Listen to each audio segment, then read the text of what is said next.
Halo semuanya, kembali lagi ke channel Study AI History. Di sini saya akan melanjutkan cerita sejarah Eropa, yaitu Perang Koalisi Ketiga Perang. Namun sebelum itu bagi yang belum nonton konten saya, yang Perang Koalisi ke-1 dan ke-2, saya harap kalian menonton terlebih dahulu agar bisa nyambung ke topik cerita.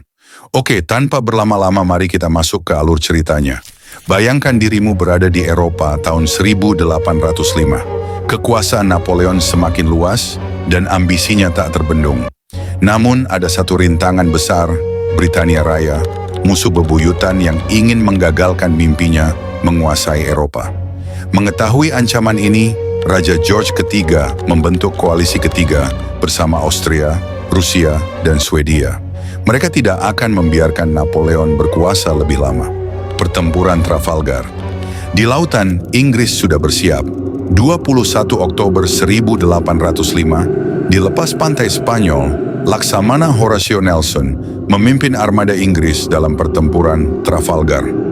Pertempuran Trafalgar, saat Inggris menguasai lautan ombak samudra, Atlantik menggulung ganas di lepas pantai Spanyol. 21 Oktober 1805, langit mendung menaungi Cabo de Trafalgar, tempat di mana dua armada besar akan bertemu dalam pertempuran yang akan mengubah sejarah. Di satu sisi, ada armada gabungan Prancis-Spanyol, dipimpin oleh Laksamana Villeneuve.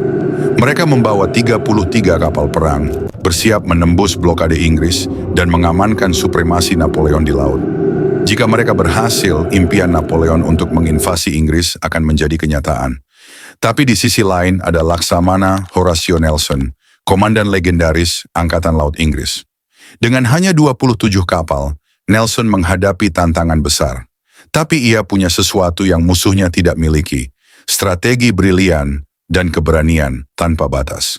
Saat fajar menyingsing, Nelson memberi perintah terakhirnya. Ia menaikkan sinyal bendera legendaris, pesan yang membakar semangat pasukannya. England expects that every man will do his duty. Inggris berharap setiap orang menjalankan tugasnya. Lalu Nelson melakukan manuver yang tidak biasa. Alih-alih membentuk garis pertempuran sejajar dengan musuh, ia membagi armadanya menjadi dua kolom dan menyerang armada musuh secara tegak lurus. Taktik ini memecah barisan musuh dan menyebabkan kekacauan besar di pihak Prancis-Spanyol. Di tengah pertempuran yang brutal, meriam menggelegar, kapal-kapal terbakar, dan gelombang laut memerah oleh darah para pelaut. Satu persatu kapal musuh hancur. Dalam waktu singkat, armada gabungan Prancis-Spanyol kehilangan 22 kapal, sementara Inggris tidak kehilangan satu pun. Namun, kemenangan ini harus dibayar mahal. Nelson terkena tembakan sniper musuh dari kapal Prancis Redoutable. Peluru itu menembus bahunya dan merobek paru-parunya. Ia jatuh di dek, napasnya tersengal. Sambil tersenyum lemah, ia berbisik, "Sekarang aku puas. Terima kasih Tuhan, aku telah menunaikan tugasku." Laksamana Nelson meninggal beberapa jam kemudian, tetapi kemenangannya mengubah jalannya sejarah. Dengan kekalahan ini, Napoleon kehilangan harapan untuk menginvasi Inggris, dan Angkatan Laut Kerajaan Inggris menjadi penguasa laut yang tak tergoyahkan selama lebih dari 1 abad. Pertempuran Austerlitz. Pagi itu, 2 Desember 1805, embun beku menyelimuti medan perang Austerlitz. Langit abu-abu mencerminkan ketegangan yang memenuhi udara. Di kejauhan, terlihat barisan pasukan Austria dan Rusia, gabungan lebih dari 85.000 prajurit, berdiri siap bertempur. Di sisi lain, Napoleon Bonaparte berdiri di puncak bukit, matanya mengamati gerak-gerik musuh. Ia hanya memiliki sekitar 68.000 pasukan, jumlah yang jauh lebih kecil. Tapi di balik keterbatasan itu, ia memiliki senjata yang lebih mematikan, strategi brilian, dan keberanian yang tak tergoyahkan.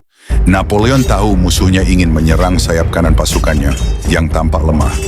Tapi ini bukan kelemahan sungguhan. Ini jebakan yang sudah ia siapkan sejak awal. Ia sengaja menarik mundur pasukannya sedikit demi sedikit, memberi kesan bahwa mereka panik dan akan mundur. Di kubu koalisi, Jenderal Kutuzov dan Kaisar Alexander I dari Rusia melihat peluang emas. Mereka memerintahkan pasukan untuk maju, yakin bahwa kemenangan ada di tangan mereka. Ribuan tentara Austria dan Rusia bergegas menyerang, meninggalkan posisi mereka yang lebih tinggi dan turun ke lembah. Dan saat itulah Napoleon tersenyum. Ia menoleh ke para jenderalnya dan berkata dengan tenang, "Saatnya telah tiba." Tiba-tiba, meriam-meriam Prancis yang tersembunyi di bukit-bukit melepaskan tembakan bertubi-tubi. Ledakan mengguncang medan perang. Pasukan koalisi yang baru saja yakin akan kemenangan, kini terjebak dalam kekacauan dan kehancuran. Lalu, dengan teriakan perang yang menggema di udara, Napoleon memerintahkan serangan balik yang mematikan. Korps utama pasukan Prancis yang dipimpin oleh Jenderal Soult menerjang tepat ke tengah pasukan koalisi yang sudah kehilangan formasi. Pedang beradu, tombak menembus daging, dan asap mesiu menutupi langit.